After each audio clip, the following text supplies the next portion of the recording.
Bonjour, c'est Ursule encore. On est le 6 mars 2024. Alors, je viens sur la trompette aujourd'hui encore et je viens proclamer le retour de notre Seigneur Jésus-Christ. Amen. Alléluia. Sont tous bénis, sont remplis de sa joie. Amen. Alors, je viens apporter le second message, n'est-ce pas, que le Seigneur m'a donné aujourd'hui, suite à celui-là que je viens apporter. Seul petit problème, j'ai noté cela dans mon calepin. Amen. Parce que c'était un peu comme dans mon temps de méditation. Je n'avais pas encore le temps de l'écrire dans mon cahier. Et ce qui fait que, au lieu de perdre le temps, j'ai choisi de l'apporter à partir de mon petit mon cahier de prise de notes. Et après cela, après que je vais finir ce message, je vais le mettre dans mon cahier de prédication, n'est-ce pas? Alors, vous allez m'excuser parce que souvent, quand on est dans le temps avec le Seigneur, souvent on écrit souvent des codes et puis des choses. Et puis, donc voilà. Alors, je viens parler de s'accorder avec les lois du ciel. Amen. Alors, si vous m'écoutez souvent, vous savez que mes messages tournent dans ce sens-là. Et donc, on vient de parler de... Écoutez, je ne me rappelle toujours pas. Souvent, c'est que les titres... Voilà, la consommation des pécheurs a-t-elle déjà eu lieu? C'est ça qu'on vient de mettre en ligne. Et en deuxième, c'est s'accorder avec les lois du ciel. Amen.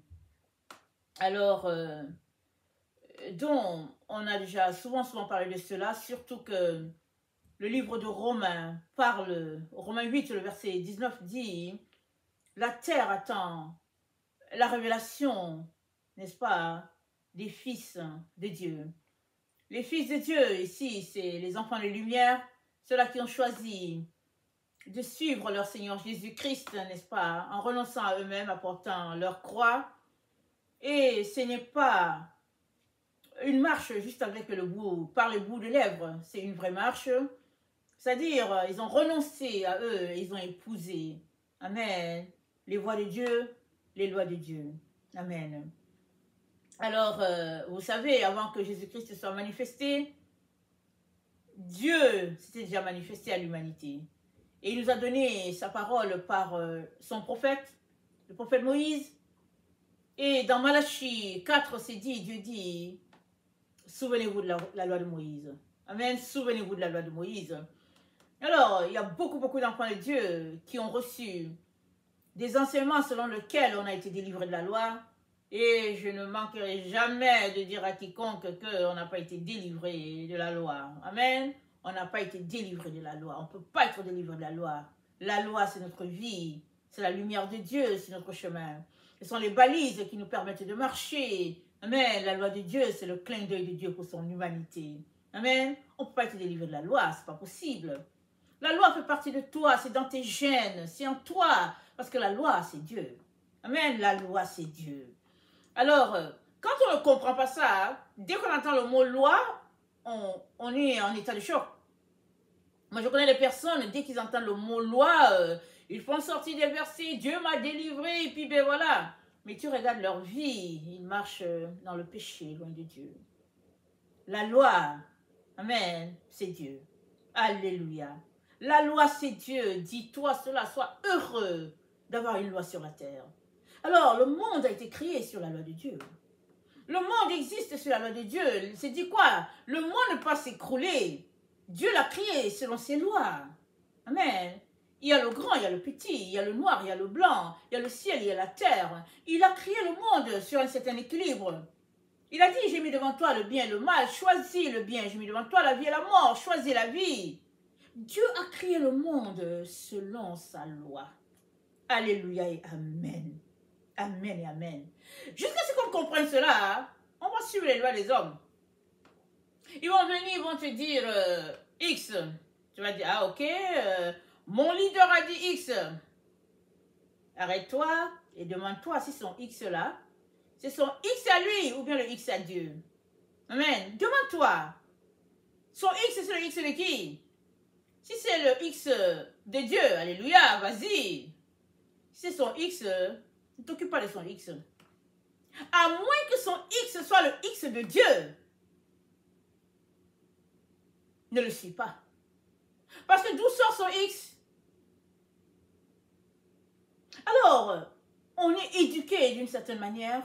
Amen. Et on marche dans l'éducation qu'on nous a donnée jusqu'à un certain temps. À un moment donné, on s'arrête. On s'est dit, ok, j'ai reçu l'éducation. Non, je ne suis pas d'accord parce que Dieu dit que. Et on suit ce que Dieu a dit. Ou bien non, je ne suis pas d'accord parce que je pense que. Et puis on se détourne de l'éducation qu'on a reçue.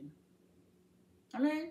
Mais en principe, si tu as grandi dans un milieu où les parents connaissent Dieu, c'est sûr et certain qu'ils t'ont éduqué selon Dieu. Amen, selon Dieu. Maintenant, on va s'arrêter pour savoir lequel Dieu. Le Dieu vrai ou bien le Dieu moderne. Amen, amen. Ce Dieu moderne qui nous dit certaines choses. Ou bien es-tu éduqué selon les nouveaux parents ou bien les parents de la nouvelle génération, que l'enfant vient lui dire que oh, mon pied, je ne l'aime pas, je vais le couper. Le père dit ok, allons-y, je t'accompagne et puis on va le couper le pied. Ou bien la mère dit ok, t'aimes pas, bon ok, on va aller prendre un prêt à la banque pour arranger ce qu'il faut que tu n'aimes pas sur toi. Mais ce n'est pas à ça que Dieu nous a appelés. Dieu nous a appelés à nous accorder avec les lois du ciel. Parce que si tu t'accordes avec les lois du ciel, il n'y a rien qu'ils peuvent faire ici qui vont te détruire. Ils vont t'envoyer des lois X, Y, parce que tu ne marches pas selon leurs lois, eux. Mais tant et aussi longtemps que tu marches selon la loi de Dieu, rien ne va t'arriver. Parce que la loi de Dieu est établie, elle est établie sur quoi? Sur la vérité. La loi de Dieu est établie sur la vérité. On regarde ça dans un psaume. Amen? On regarde ça. Excusez que je vérifie.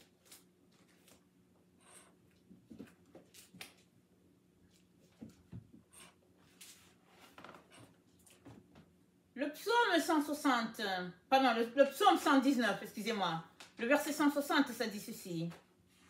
Le psaume 119,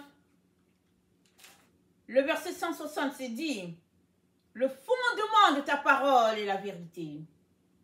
Et toutes les lois de ta justice sont éternelles. Alléluia et amen. Les fondements de ta parole est la vérité. Et toutes tes lois. Toutes les lois de ta justice sont éternelles. Alors si tu t'accordes avec ce qui est éternel, qu'est-ce qui peut bien t'arriver sur cette terre?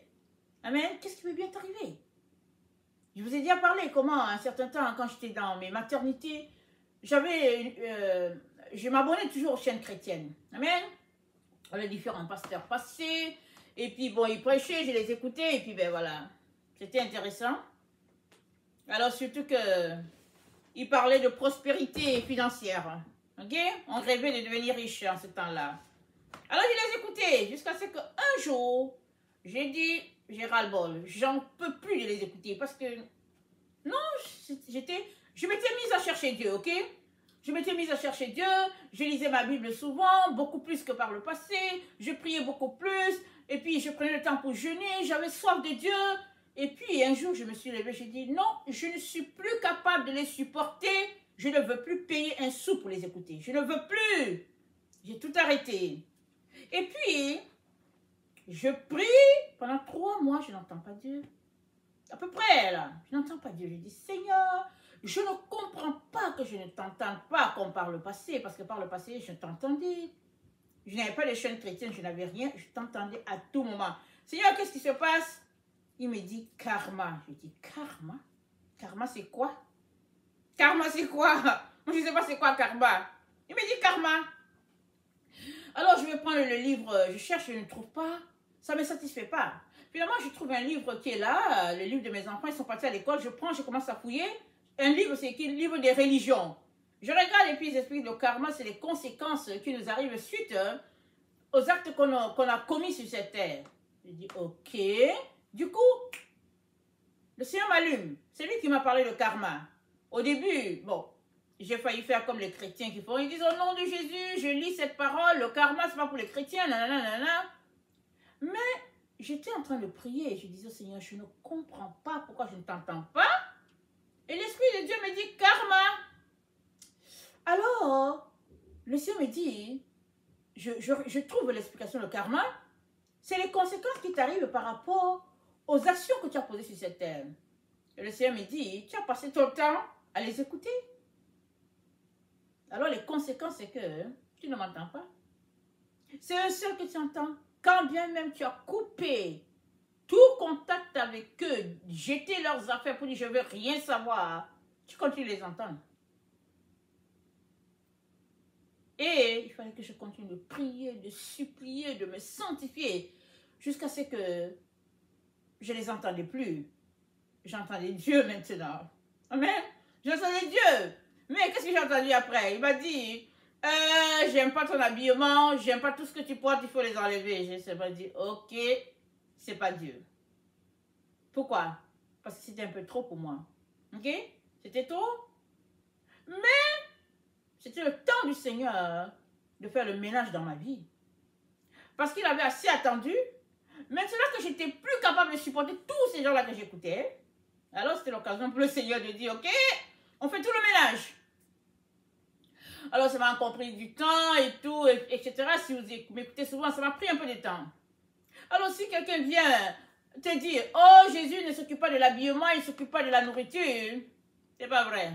Jésus s'occupe de tout ce qui te regarde. À partir du moment où tu as renoncé à toi et que tu veux faire sa volonté, alors il va te dire comment il aimerait te voir t'habiller. Il va te dire qu'est-ce qu'il aimerait que tu manges.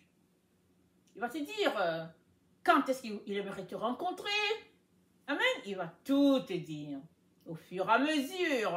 Amen. Il va te dire. C'est ton sauveur, c'est ton Seigneur, c'est ton bien-aimé, c'est ton tout. Il va tout te dire.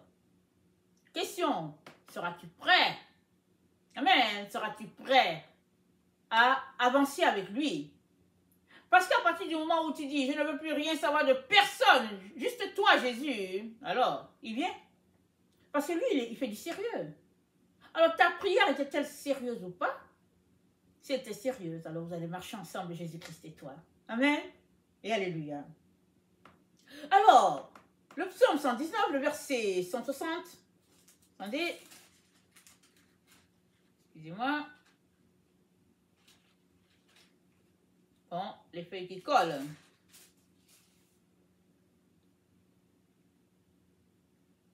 Le fondement de ta parole est la vérité. Et toutes les lois de ta justice sont éternelles. Alors, t'accorder avec les lois, comment je titrerai ça? T'accorder avec les lois du ciel, c'est t'accorder avec la vérité. Parce que les lois du ciel sont fondées sur la vérité. Et la vérité, c'est Dieu. Et la vérité, elle est éternelle. Alors, que personne ne vienne te dire que tu es délivré de la loi. N'accepte pas cela. Amen. Et puis, évidemment, Paul a parlé de certaines lois, parce que les Juifs, ils ont ajouté d'autres lois qui n'avaient rien à voir avec la loi de Dieu. Et Jésus est venu renverser, n'est-ce pas, toutes leurs différentes lois qui étaient là pour rendre le peuple esclave. Mais la loi de Dieu, la loi du ciel, la loi avec laquelle notre monde a été créé ne peut pas être renversée, ça ne peut pas être changé. Dieu a dit quoi? Le ciel et la terre passeront, mais ma parole jamais ne passera. Amen, elle est éternelle, la parole de notre Dieu.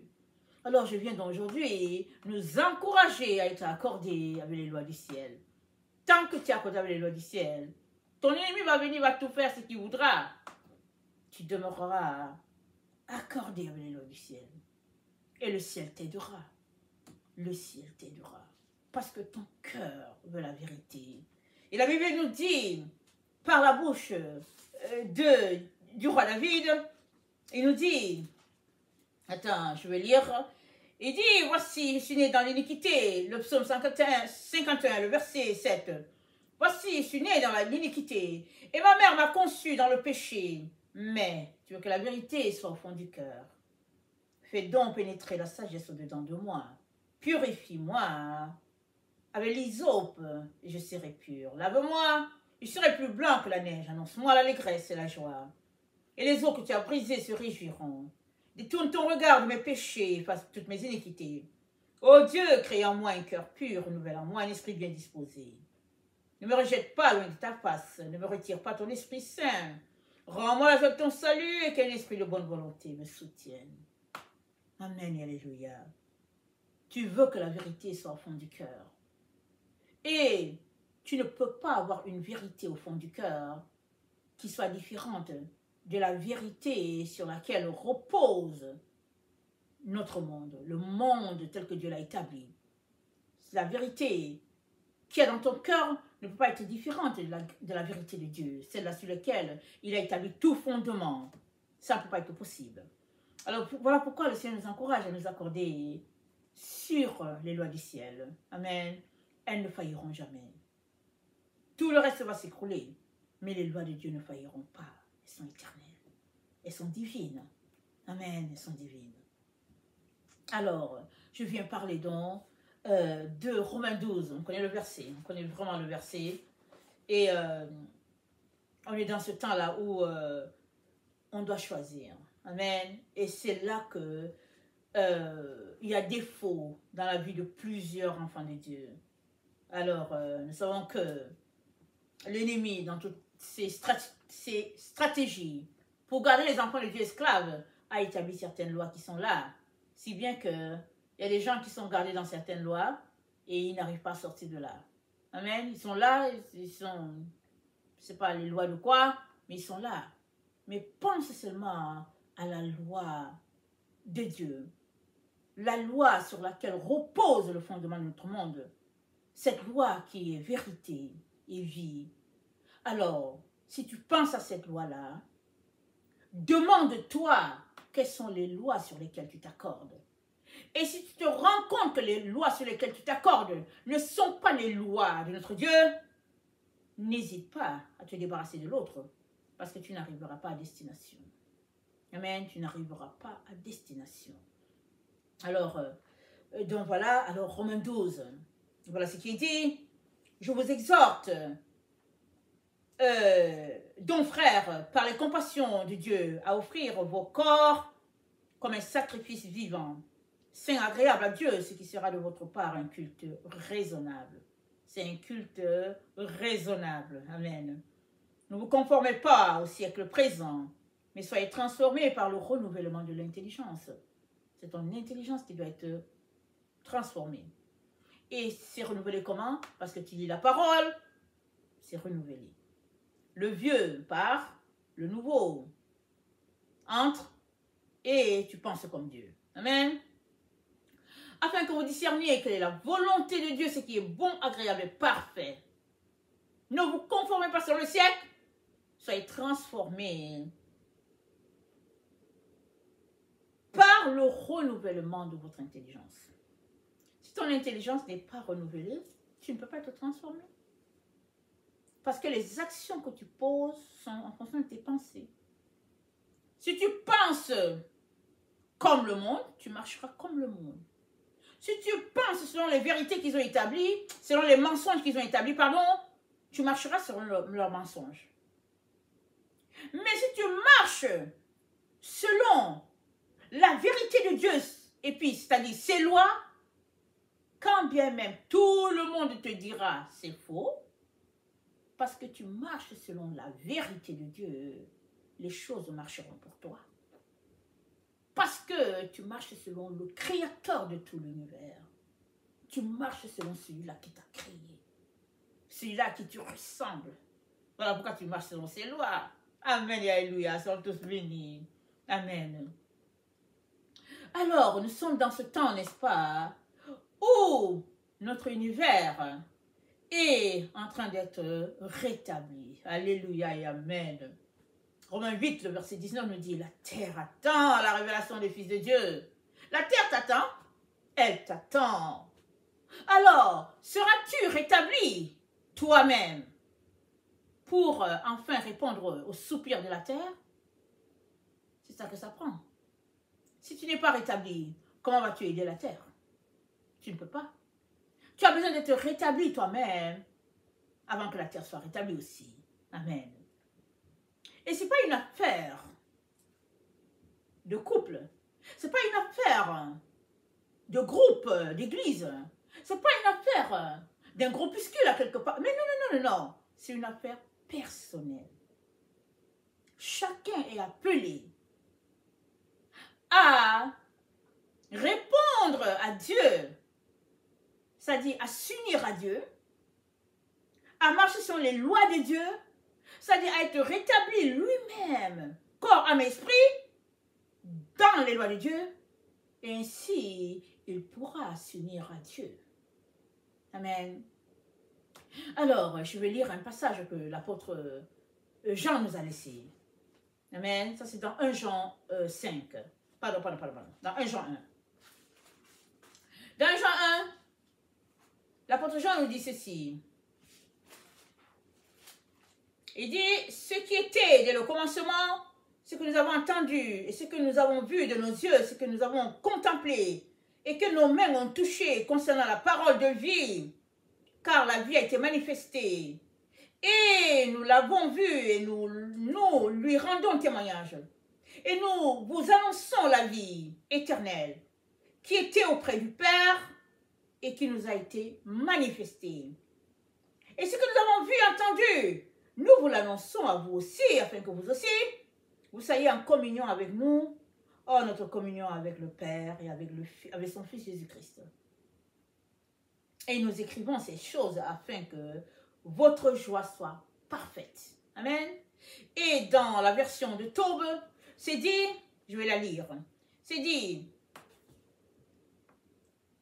ce qui était dès le commencement, ce que nous avons entendu, ce que nous y avons vu, ce que nous avons contemplé, ce que nos mains ont touché du verbe de vie.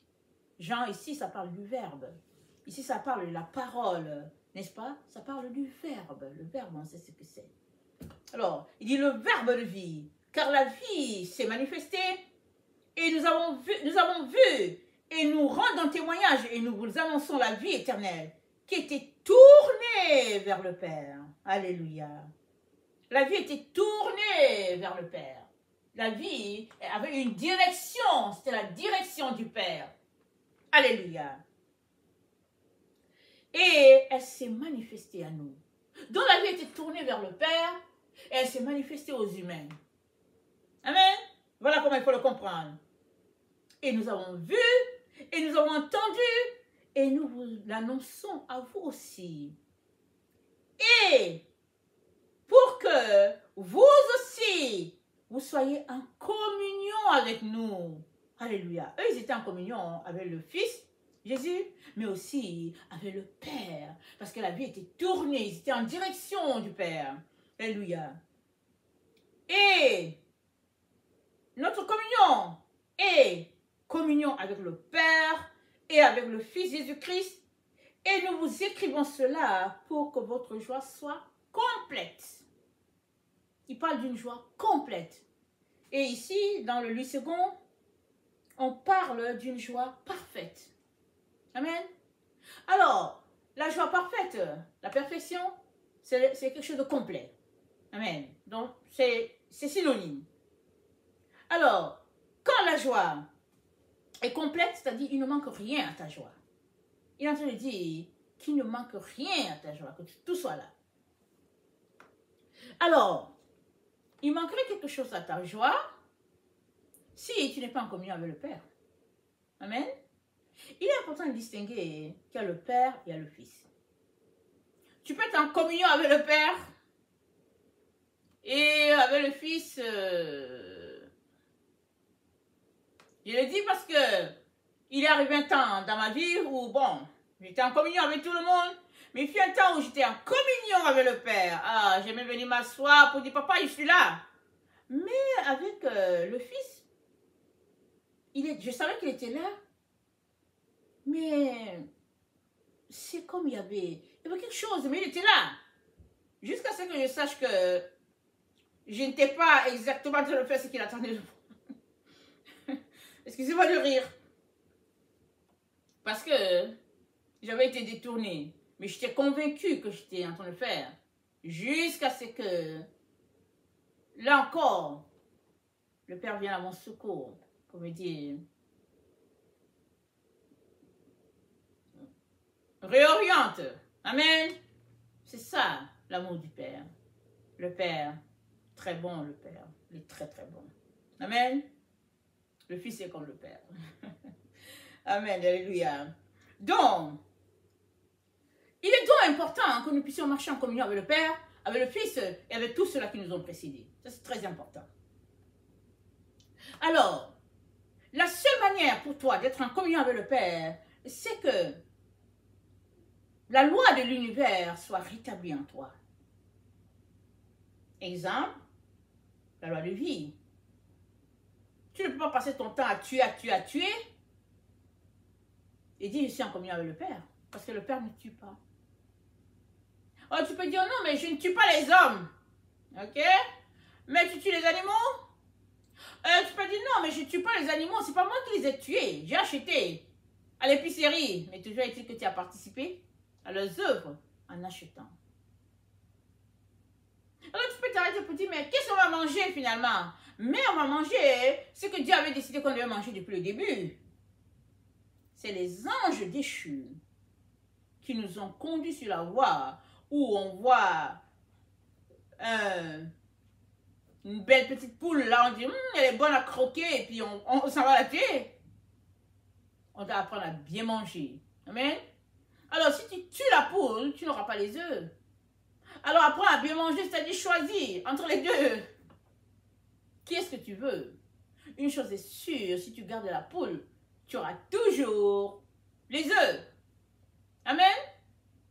Alors, la loi du Père, c'est comme le Père a conçu. Amen. Que si tu fais ceci, voilà ce qui va arriver. Alors, je vous raconte une histoire qui est arrivée, ok? Dans ma maison. Alors, vous savez, chaque génération avait sa mentalité. Alors, mes enfants m'ont dit, maman, on peut acheter une poule et puis on aura les œufs. Vous savez, moi j'ai grandi en Afrique. Hein, j'ai passé une bonne partie de mon enfance en Afrique, ok? J'ai dit, mais non, mais non, mais non, mais non. Donc, mon peuple était un peuple éleveur. Alors, ce qui fait que des animaux, je les connais plus ou moins.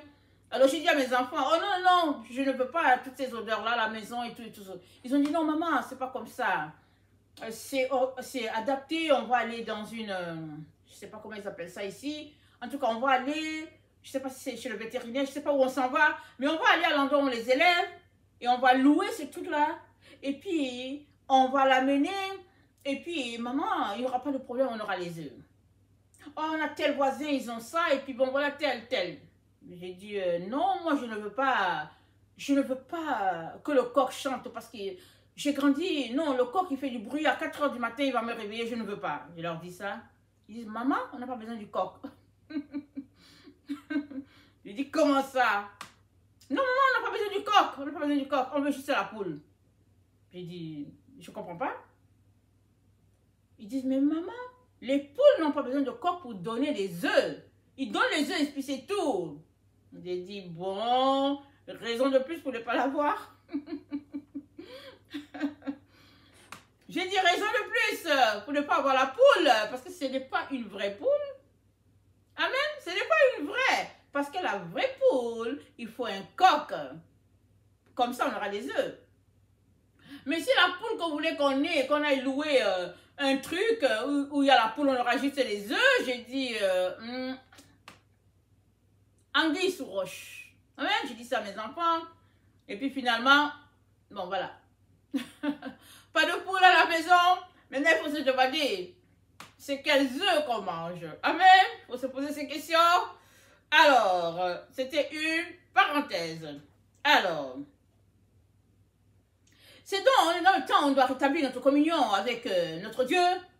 Et, c'est-à-dire, on doit marcher selon les lois de l'univers. Amen, alléluia. On doit marcher selon les lois de l'univers. De telle sorte que si tu es accordé avec Dieu, les lois des hommes, les hommes peuvent venir avec leurs lois. Ils vont établir des lois, ils vont faire ceci, ils vont faire cela. Mais, avec les lois de l'univers, si tu marches droit selon ce que Dieu a établi, la justice te sera toujours accordée. Jésus a marché sans les lois de l'univers. Ses ennemis se sont levés, ils ont dit, ouais, tuons-le. Il a fait ceci, il a dit cela. Ils l'ont attrapé, ils l'ont bastonné. Après, ils ont dit, il mérite la croix. Ils se sont dit, on aura fini avec lui, débarrassé, fini à jamais. Pourquoi? Ils avaient un sérieux problème. Jalousie. La jalousie, ça ronge beaucoup de personnes sur cette terre. La jalousie est un mal terrible. Une fois que tu es jaloux de quelqu'un, c'est grave. Ils étaient jaloux de Jésus. Ils n'arrivaient pas à faire les miracles que Jésus faisait. Ils n'arrivaient pas, ils refusaient d'enseigner la vérité aux gens. Ils n'arrivaient pas à répandre la lumière de Dieu. Et pire, ils se tenaient dans les ténèbres dont ils regardaient la lumière de Jésus. Elle était éclatante et éclaboussante. Alors, ils ont décidé d'en finir avec lui. Alors, ils ont fait ce qu'ils devaient faire. Mais au troisième jour, alléluia, l'univers entier a tremblé.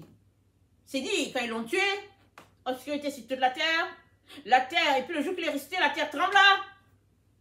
Il est sorti plus victorieux que jamais. Les lois des hommes l'ont condamné. Mais les lois de l'univers ne pouvaient pas le retenir. Alléluia. Il était innocent. Mieux encore, c'était Dieu au milieu de nous sur la terre. Alléluia. Alléluia. Alors, quiconque marche avec les lois de l'univers ne peut pas être contre Dieu. Il est en train de marcher selon les lois de son Père. Il est en train de marcher selon les lois qui fait qu'il est vivant. Si tu es vivant, si tu es un être humain sur cette terre, c'est parce que tu marches selon les lois que Dieu a établies qui fait que tu t'en donnes la vie. Voilà pourquoi tu dois désirer la vie pour les autres. Ainsi, tu seras en train de marcher selon les lois de Dieu. Alléluia. Notre monde a choisi, excusez-moi de prendre mon calepin parce que bon, je n'ai rien dans mon cahier, mais je vais essayer de regarder un peu plus petit. Donc, notre monde a choisi une vie de dualité. Amen. Et ils ont amené les enfants de Dieu à marcher sur cette dualité-là. Dans Genèse 3, on nous parle, et puis on nous dit que, bon, Adam a choisi la dualité. Mais, si vous avez suivi mes messages récents, c'est encore l'adversaire qui a amené Adam à marcher sur cette voie-là par tromperie. Adam a été pris au piège, il a été trompé. Il s'est retrouvé sur la voie de dualité. Et les enfants de Dieu sont sur cette voie de dualité, surtout dans notre siècle. Amen. Et les enfants de Dieu ont été maintenus dans l'ignorance, n'est-ce pas? Alors, s'il y a quelque chose qui lie l'enfant de lumière à l'enfant de ténèbres sur cette terre, c'est bien au niveau de la sexualité. Alors, l'enfant de lumière a été amené à marcher sur cette voie de sexualité. Et on lui a dit, il suffit juste que tu aies ton papier là, qui prouve que tu as un acte là, que tu as le droit. Alors, les gens brandissent leur truc, ils ont le droit, ils brandissent leur papier, on a le droit. On est mariés, on a le droit. Mais la voie de la dualité, ce n'est pas la voie de Dieu. C'est la voie de l'adversaire. Il a amené les enfants de Dieu à marcher là-dessus. Et aujourd'hui, il est important que tu saches que tu peux choisir. Tu es appelé à choisir la voie que tu veux suivre. Veux-tu continuer à marcher sur cette voie de dualité? Tu te retrouverais avec l'adversaire. Ou bien, veux-tu décider de marcher sur la voie de la vérité, la voie sur laquelle notre monde a été fondé? Cette voie-là, sur cette voie-là, tu trouveras Dieu. Amen, tu trouveras Dieu sur cette voie-là. Parce que tu marches non selon la loi des hommes, tu marches selon la loi établie par le Dieu créateur. Alors, dès l'origine, Adam a été appelé à s'unir avec Dieu. Dès l'origine. Il a été détourné, mais dès l'origine, il a été créé. Amen. Et il était uni à Dieu parfaitement.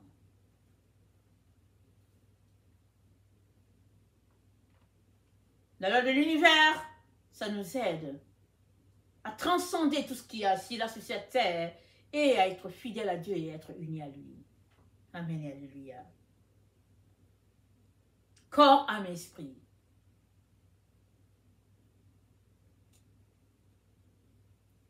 Alors, on a lu dans Romains 12, je vais revenir là-dessus.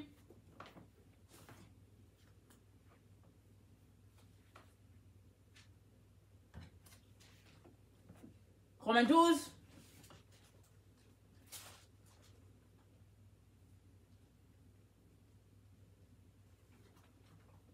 C'est dit,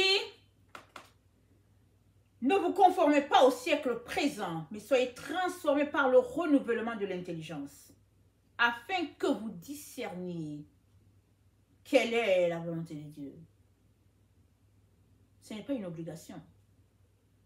Ce n'est pas du forcing. Il dit, je vous exhorte, frères, par les compassions de Dieu, à offrir vos corps comme un sacrifice. Offre ton corps comme un sacrifice à Dieu. Et l'offrande, c'est volontaire. Quand Dieu a parlé à Moïse, il a dit à Moïse, vous me bâtirez un tabernacle. Il dit, l'offrande sera volontaire. Exode 25.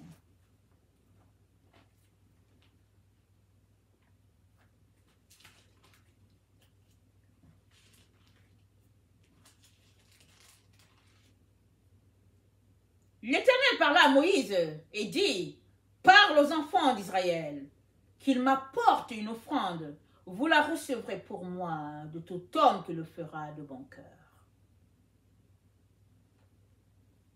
De bon cœur, volontairement, dans la joie. Personne ne te force. Mais si tu viens pour dire, oh non, mais vraiment, non, mais laisse tomber. Ce n'est pas de bon cœur. Laisse tomber.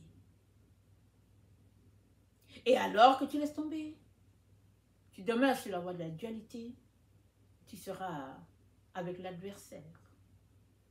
Le roi défectueux, tu seras avec lui. Parce que, alors que les lois du ciel ont les valeurs éternelles axées sur l'esprit, toi, tu veux quand même les lois du ciel, mais avec les valeurs de la chair, ça ne marche pas. Ça ne marche pas. Le monde tel que Dieu l'a établi a été créé pour que le ciel, ou bien pour que la terre soit le reflet du ciel. Pour que sur la terre, on trouve tout ce qu'il y a au ciel. Pour que la terre soit un miroir du ciel.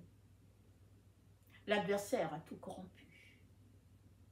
Et les enfants de Dieu sont tombés dedans. Et puis, suivant les siècles, il y en a qui sont sortis, il y en a qui ont compris. Et bon, voilà. Et aujourd'hui, les enfants de Dieu, nés de nouveau, excellent sur la voie de la dualité. Et Dieu nous dit de sortir de là. Ce n'est pas sa voie à lui. Voilà pourquoi quand les disciples lui ont dit, quand est-ce que ça va venir la fin des temps? Jésus a dit, pour que vous ne soyez pas surpris. Parce qu'une fois que tu es pour que vous ne soyez pas séduit. Parce qu'une fois que tu es séduit, tu n'as pas marché avec le Dieu créateur. Celui-là qui a mis en place cet univers, tu n'as pas marché avec lui. Tu as marché avec l'adversaire. Celui-là qui dit, je suis Dieu, tu vas marcher avec lui. Et là-bas, c'est quoi? C'est la destruction.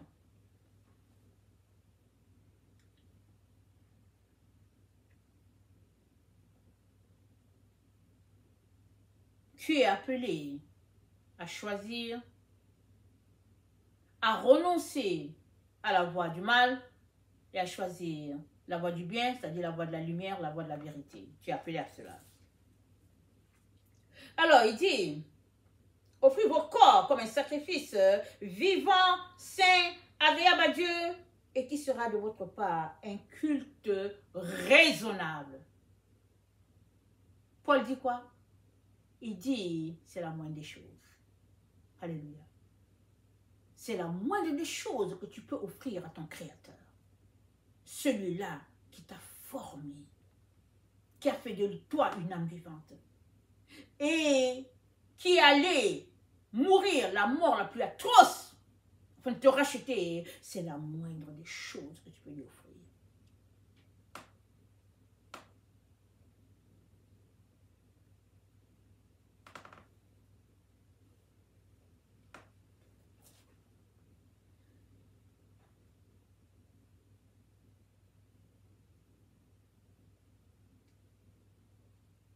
1 Thessaloniciens 5, verset 1 à 9.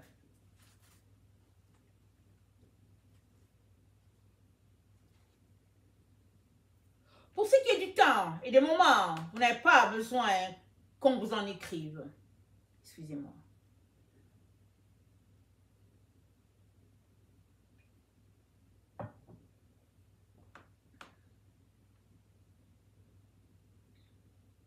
Car vous savez bien vous-même que le jour du Seigneur viendra comme un voleur dans la nuit. Quand les hommes diront paix et sécurité, alors une ruine soudaine les surprendra comme les douleurs de l'enfantement surprennent la femme enceinte et ils n'échapperont point. Mais vous, frères, vous n'êtes pas dans les ténèbres pour que ce jour vous surprenne comme un voleur. Vous êtes tous des enfants de la lumière et des enfants du jour. Nous ne sommes point de la nuit ni des ténèbres. Ne dormons donc point comme les autres, mais veillons et soyons sobres. Car ceux qui dorment, dorment la nuit, ceux qui s'enivrent, s'enivrent la nuit. Mais nous qui sommes du jour, soyons sobres et en revêtus la cuirasse de la foi, de la charité, ayant pour casque l'espérance du salut. Car Dieu ne nous a pas destinés à la colère, mais à l'acquisition du salut par notre Seigneur Jésus-Christ. Pardon, excusez-moi. Par notre Seigneur Jésus-Christ, qui est mort pour nous, afin que soit que nous veillions, soit que nous dormions, nous vivions ensemble avec lui.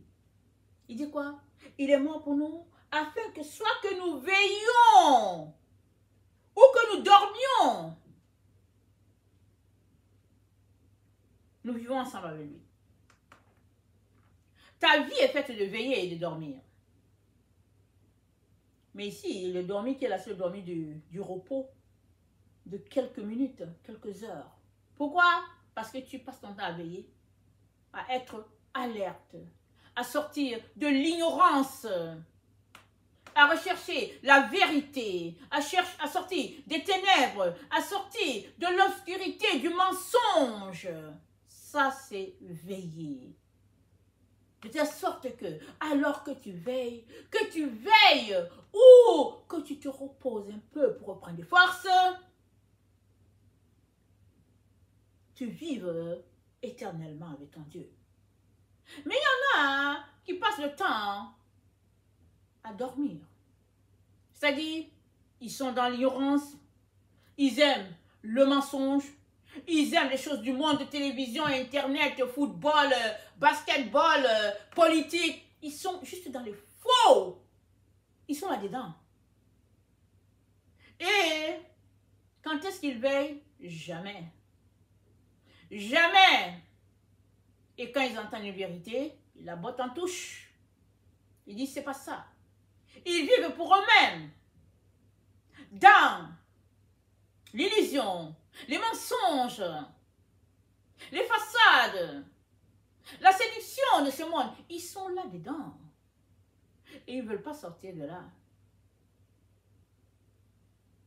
Et l'apôtre Paul nous dit, ne dormons donc point comme les autres, mais veillons et soyons sobres. Veillons et soyons sobres.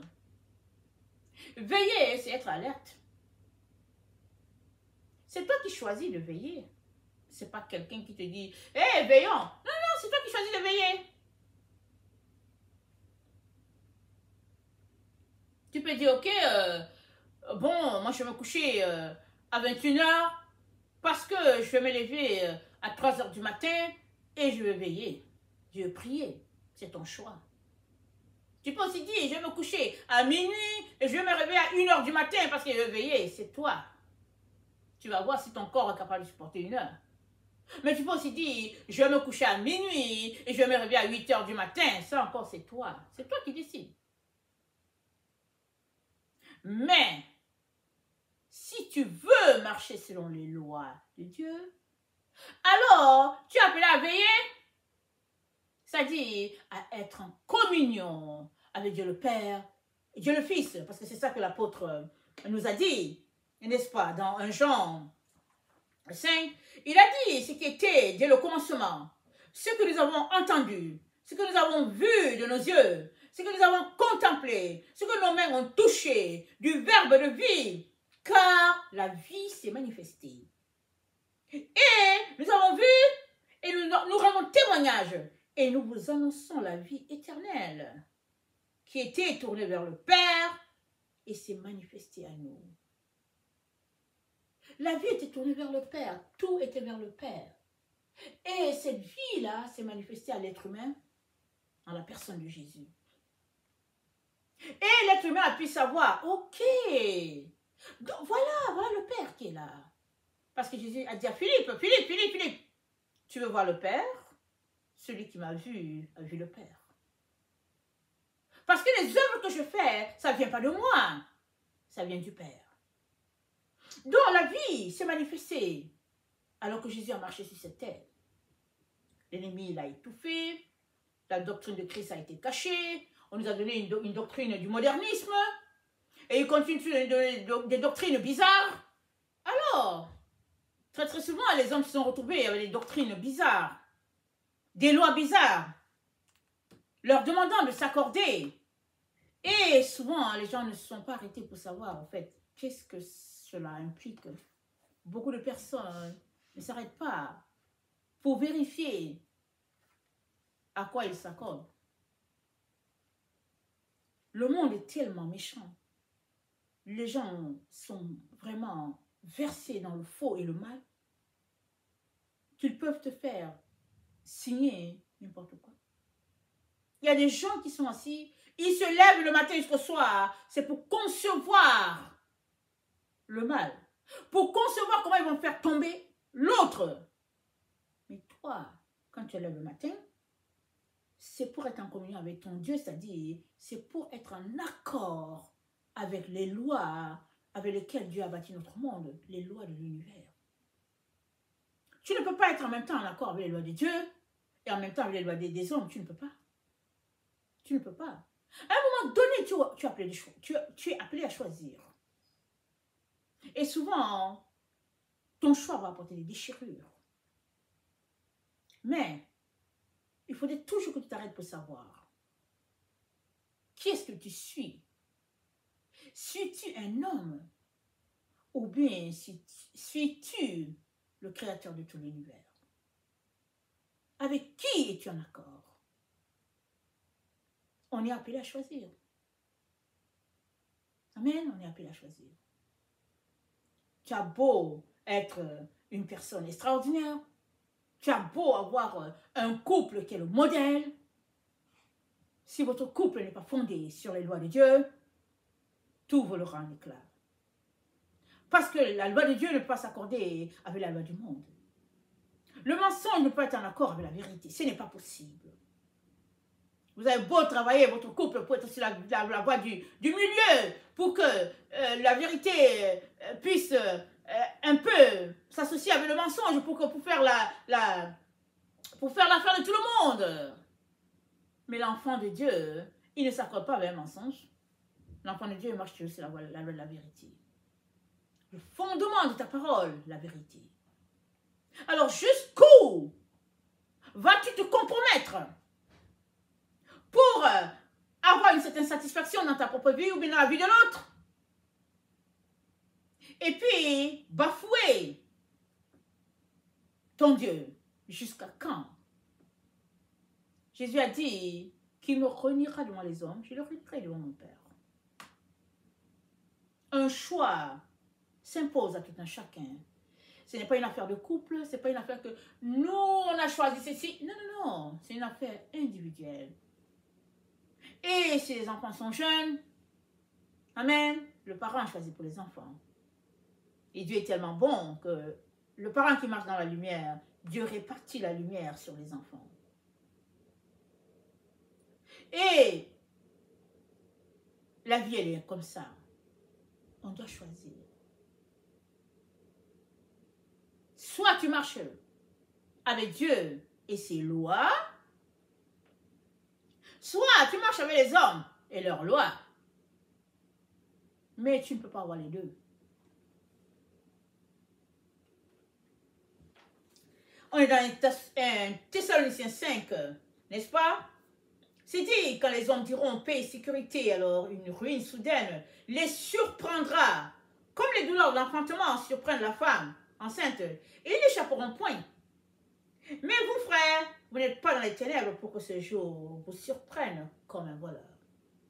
Pourquoi la ruine va-t-elle s'abattre sur les gens? C'est parce qu'ils marchent selon une loi contraire à la loi de Dieu. Premier point. Deuxième, parce qu'ils marchent en groupe. Amen. Ils marchent en groupe en disant, nous, on pense que, ici, nous, on pense que, mais la loi de Dieu, elle n'est pas faite pour les nous. Elle est faite pour toi, en relation avec ton Dieu créateur.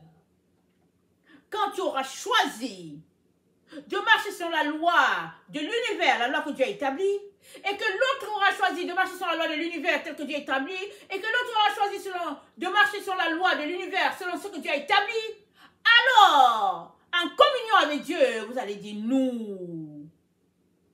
Mais il y a plusieurs qui disent nous avant. Ils disent oui, nous on croit ici, on croit ici, on croit ici. Mais jusqu'à quand tu vas continuer à rester avec eux? Parce que tu n'es pas avec eux. Tu n'es pas avec eux. Ils sont dans le mensonge, la fausseté, les sectes, les pièges, les intrigues, les plans pour détruire les autres. Il y en a qui vivent sur cette terre pour faire tomber l'autre. Il y en a qui s'asseyent, ils sont juste en train de fomenter un plan pour dire comment on va faire pour le faire tomber, comment on va faire pour la faire tomber, comment on va faire pour exploser les gens qui sont là-bas. C'est tout ce qu'ils font. Et quand ils sortent de là, ils disent, oh Seigneur Jésus, ils sont devant la chair, en train de prêcher, comme s'ils marchaient avec Dieu. Les agents de Satan. Sauras-tu les distinguer? Parce que si tu ne les reconnais pas, tu vas t'accorder avec eux. Tu vas penser qu'ils sont de Dieu. Mais ils sont de Satan.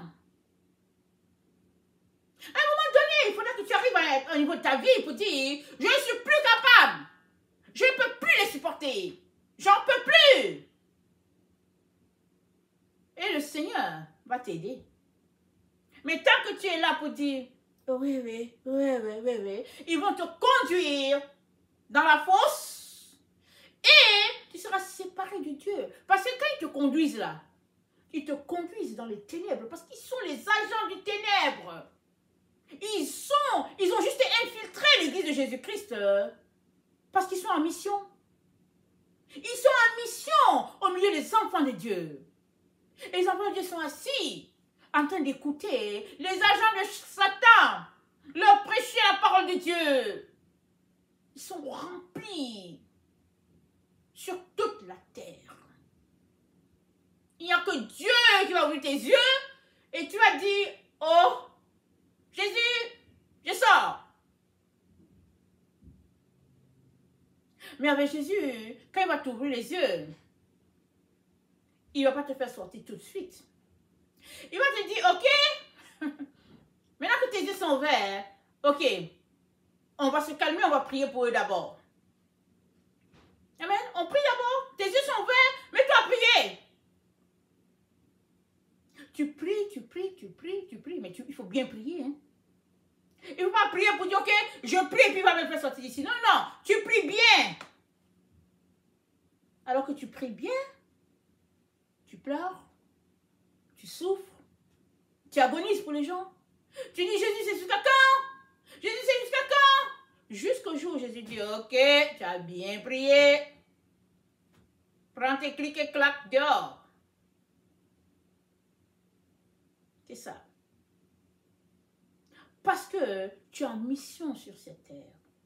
L'ennemi va te poursuivre jusqu'à l'endroit où tu ne penses pas que tu vas le trouver. Mais à l'endroit où tu penses qu'il n'est pas là, il est là. Il est là. Qu'est-ce que tu écoutes souvent?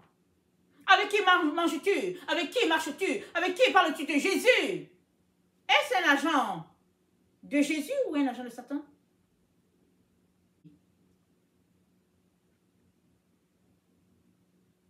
Quand les hommes diront paix et sécurité, alors une ruine soudaine les surprendra. La paix que Jésus donne, ce n'est pas la paix des gens là qui marchent en groupe, ce n'est pas leur paix. Leur paix est une façade. Mais la paix que Jésus-Christ te donne, elle commence par toi-même. Désirant cette paix, ayant cette paix-là en toi, une paix avec toi-même, ta propre personne. Corps, âme et esprit, tu as besoin d'être en paix avec ça. Maintenant que tu es en paix avec toi-même, en équilibre, mais il faut que tu sois en paix dans ta maison. Et souvent, si ceux qui sont dans la maison, vous êtes à la recherche de Dieu et que vous croyez à la même chose, c'est bien. Donc, chaque personne qui a la paix avec soi-même, une fois en association, ça fait un groupe. Mais si toi, tu es en paix avec toi-même et puis que tu as à côté quelqu'un qui est juste en train de jouer la comédie, alors, voilà que commence le combat. Parce que tu es en paix avec toi-même et dans ta maison, il n'y a pas de paix.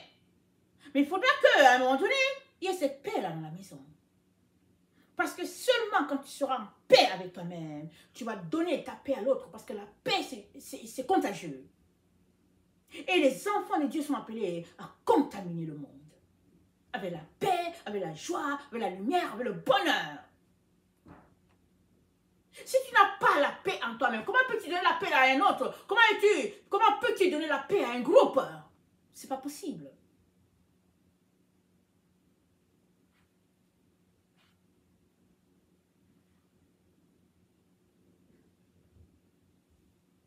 La gloire de Dieu va se répandre sur la terre quand chaque personne, à l'image de Dieu, va choisir la paix de Dieu, va choisir de rétablir, n'est-ce pas, la communion avec le Père de l'univers, tel qu'il a établi les lois de l'univers. Quand chaque personne va choisir de marcher selon les lois là établies, alors chaque personne sera contagieuse pour l'autre et ça va se répandre sur toute la terre. Et la terre sera remplie de la connaissance de la gloire de Dieu, comme le fond de la mer. Ce n'est que comme ça. Et cela commence par toi-même, à être en équilibre avec toi, à te réconcilier avec les lois telles que Dieu les a établies, que tu devrais marcher. 1 Thessaloniciens, le verset 6. Ne dormons donc point comme les autres, mais veillons et soyons sobres. Es-tu en train de veiller? Ou es-tu en train de te laisser envahir par les choses de ce monde? Parce que veiller, c'est oui, pendant qu'on dort, tu es éveillé et tu pries, il y a ça. Mais veillons, c'est le fait de travailler à ouvrir tes yeux à ce qui se passe. Et il y a des gens qui parlent du troisième œil, il y a des gens qui parlent du quatrième œil. Mais c'est de travailler de telle sorte que tu puisses discerner ce qui se passe autour de toi. Il y a des gens qui dorment. Ils dorment, ils ne savent pas ce qui se passe autour d'eux. Et ça ne veut pas dire que tout ce que tu vois, tu dois le dire. Non. Parce que si tu vois, il faut aussi être sage. Pour dire, ok Seigneur, qu'est-ce qu'on fait? Le Seigneur va te dire. Comme tu vois, garde ça d'abord. Fais comme si tu n'as rien vu. Continue. Jusqu'à ce qu'ils te disent, il faut passer au plan numéro ceci, au plan numéro cela. Mais seul celui qui voit peut conduire l'autre. Ou bien peut conduire le groupe. Si tu ne vois pas, comment tu vas conduire les autres? Et l'ennemi travaille pour qu'on ne puisse pas voir. Ou bien, tu vois, l'ennemi travaille pour te brouiller. Pour te faire croire que, au fait, tu ne vois pas. Amen.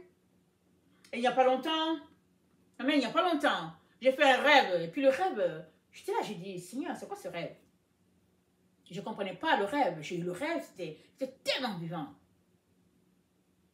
Et Seigneur m'a juste dit, concentre-toi. Amen.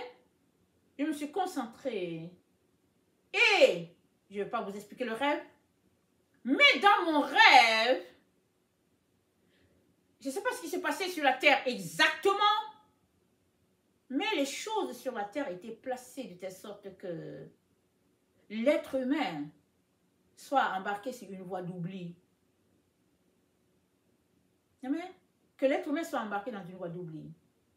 Et l'apôtre Paul a dit quoi? Il a dit à Timothée, souviens-toi de Jésus-Christ, issu de la postérité de David. Parce que c'est Jésus-Christ qui est mort pour nous. Souviens-toi de Jésus. Pas le faux Jésus, le vrai.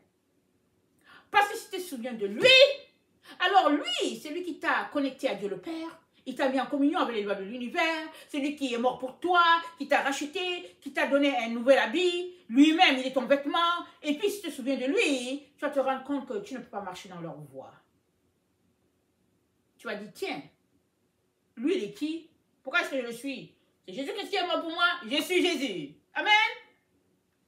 Mais tu dois te souvenir de Jésus. Maintenant, les choses sont placées de telle sorte que tu as devant toi un Jésus, mais ce n'est pas celui-là qui est mort pour toi. Et c'est quoi? C'est un oubli. Tu as amené sur la voie de l'oubli. Tu dis, ouais, Jésus, je te loue, je te célèbre, je te loue, je te célèbre. Mais le Jésus-là que tu loues, que tu célèbres, on ne le connaît pas. Dieu ne le connaît pas, mais toi, tu as ton Jésus à toi. Il te parle d'évangile de prospérité, il te parle de ceci, il te parle de cela, que Dieu dit qu'il faut être riche comme le Père Abraham. Tu es là-dedans. Un Jésus qui te dit que oui, bon, c'est pas grave, peu importe la voie dans laquelle tu es, la voie de la dualité, et puis bon, voilà. Mais tu dois te souvenir du Jésus là qui est mort pour toi, celui qui t'a montré la voie de la vérité, celui qui t'a conduit sur la voie selon laquelle Dieu a fondé notre univers. Amen. Tu as besoin de te rétablir sur cette voie-là. C'est là que tu seras uni à Jésus et puis à Dieu le Père. Donc, sur cette terre, tout était fait pour amener les humains sur la voie de l'oubli. En particulier, ceux-là qui ont la lumière de Dieu. Et c'était un peu partout. C'était réparti un peu partout. Mais l'enfant de Dieu doit aussi aller contre ce qui est établi sur la terre. Comment? En étant en unisson avec ce que Dieu a établi. S'accorder pleinement avec le Dieu créateur, celui qui a établi ces lois qui sont pour ton avantage. Ils ne sont pas contre toi, ils sont pour toi. Ces lois sont en unisson, en harmonie avec la nature, avec les animaux, avec toute la création. Et avec Dieu aussi. Parce que les lois que Dieu a établies, ils sont avec l'être humain, un, avec notre Dieu, un, et puis finalement ça fait un. En totalité, tout est un. L'Église de Jésus-Christ s'est retrouvée dans une situation où des lois ont été mises en place, n'est-ce pas, pour établir un certain équilibre. Et amener l'enfant de Dieu à marcher dans ces lois-là. Et il faut que je vous dise une chose. Une fois que tu marches dans une loi, des lois qui ne sont pas les lois de Dieu, tu es en train de marcher sur la voie de l'oubli. Tu es embarqué sur la voie des ténèbres. La voie de l'ignorance. La voie où tu décides de tuer ta conscience. Tu es là-dessus.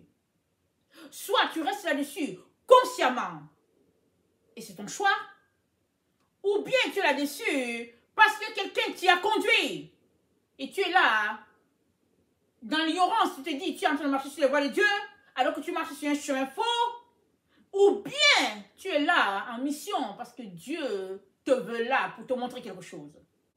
Et tu es là. Jusqu'à ce que tu apprennes si c'est Dieu qui t'a envoyé là-bas. Je me suis souvent retrouvée dans des conditions comme ça. Où j'ai passé mon temps à dire à Dieu, ok, d'accord, mais pourquoi je suis là? Seigneur, je suis ici, pourquoi? La raison. Mais il ne me répondait pas. Pourquoi? Parce que je voulais que lui, il me dise de sortir là. Mais j'étais là en mission, il voulait que je voie quelque chose, mais je ne le voyais pas. Je ne le voyais pas. J'étais prise dans une autre loi. La loi du milieu. Toutes sortes de lois. Où tu es muselée parce que tu es une femme, tu ne peux pas parler, tu es une femme. Faut te taire parce que tu es une femme. Et puis Paul a dit que, Paul aurait dit que, et puis bon voilà, tu es là. Mais tu vois bien la vérité, et puis à un moment donné, si tu es un enfant de lumière, tu ne peux pas coopérer avec la vérité, avec le mensonge. Ça ne marche pas. La vérité ne peut pas être amie avec le mensonge. Tu ne peux pas être en même temps enfant de lumière et puis enfant de ténèbres, ça ne marche pas. Tu ne peux pas en même temps t'asseoir sur ce qui est propre, pur, et après aller t'asseoir sur un banc qui est sale, et puis tu es là. Ça ne c'est pas possible. À un moment donné, il faut décider. Et pendant que tu passes ton temps à décider, pourquoi je suis là, pourquoi je suis là, il va te regarder. Jusqu'au jour où tu dis, ok, moi, je ne veux pas être là où c'est sale, je veux juste être où c'est propre. Et pendant que tu es en train de travailler pour être là où c'est propre, alors il te dit, mon enfant, tu me ressembles, viens, je vais t'expliquer les choses. Je vais t'expliquer, viens, je vais t'expliquer. Pourquoi? Parce que tu es décidé à sortir des ténèbres. Parce que tu n'en peux plus. Parce que tu ne veux plus des ténèbres, le mensonge, les faussetés. Non, non, non, non, ça suffit. Dieu t'aidera. Parce qu'il voit en toi son cœur. Il voit en toi sa lumière. Il va t'aider pour que tu puisses aussi aider beaucoup. Que tu puisses aider les autres. Alors, une fois éclairé, tu es appelé à éclairer. Une fois que ta conscience s'ouvre à la vérité, tu ne peux pas continuer à demeurer dans le mensonge. Tu serais une personne fausse. Et Dieu t'aurait révélé la vérité pour rien. Il n'y a aucun enfant de lumière qui, une fois éclairé, demeure dans les ténèbres. Non, non, non, non, c'est pas possible. Une fois que le Saint-Esprit t'a éclairé, tu dis, je m'en vais d'ici. Je sors d'ici. Je ne peux pas. Je ne peux pas. C'est pas possible. Romains 8, le verset 5. Ceux, en effet, qui vivent selon la chair, s'affectionnent aux choses de la chair. Tandis que ceux qui vivent selon l'esprit s'affectionnent aux choses de l'esprit. Et l'affection de la chair, c'est la mort, tandis que l'affection de l'esprit, c'est la vie et la paix. Car l'affection de la chair est inimitié contre Dieu, parce qu'elle ne se soumet pas à la loi de Dieu, et qu'elle ne le peut même pas. Or, ceux qui vivent selon la chair ne sauraient plaire à Dieu. Pour vous, vous ne vivez pas selon la chair, mais selon l'esprit, si du moins l'esprit de Dieu habite en vous. Si quelqu'un n'a pas l'esprit de Dieu, il ne lui appartient pas.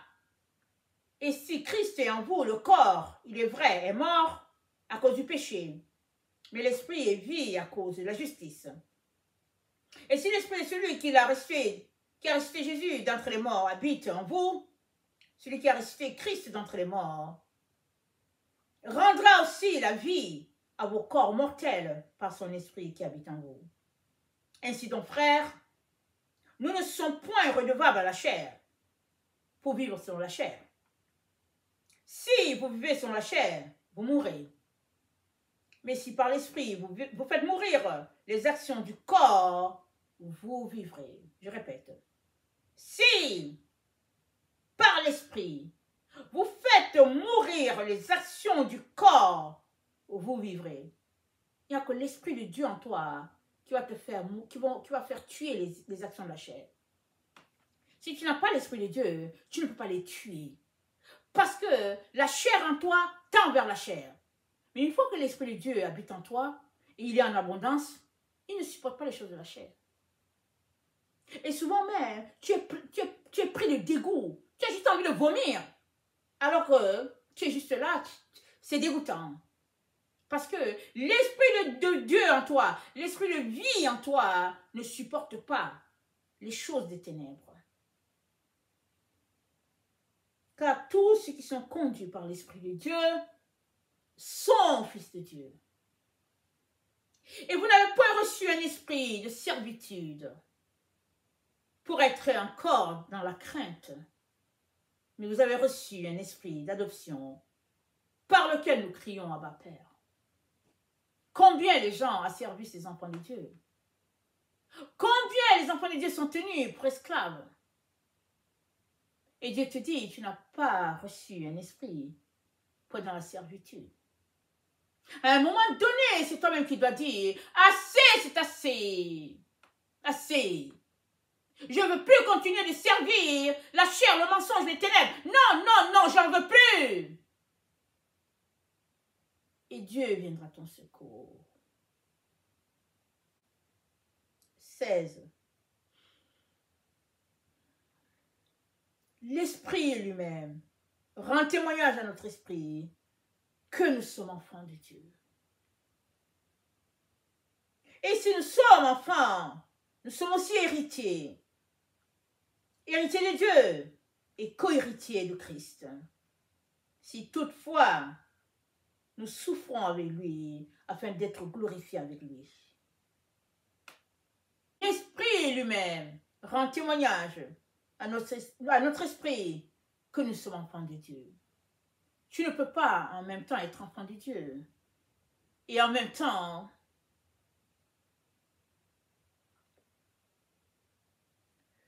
être l'enfant de l'adversaire. C'est pas possible.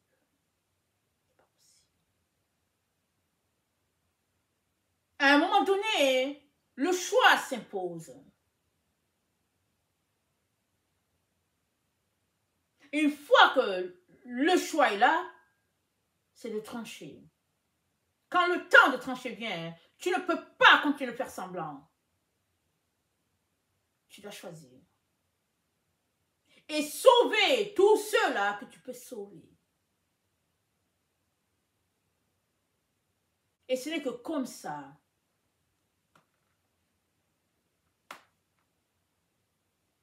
que la lumière de Dieu qui est en toi va aussi éclairer les autres. Ce n'est que comme ça.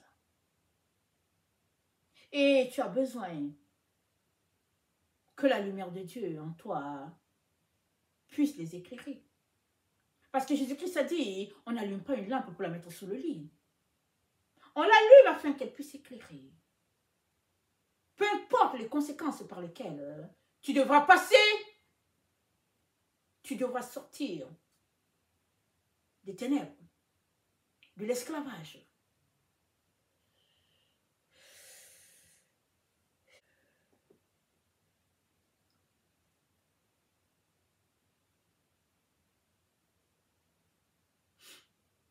Pour que Dieu soit révélé en toi et par toi. Amen. Ça s'impose. Ça s'impose.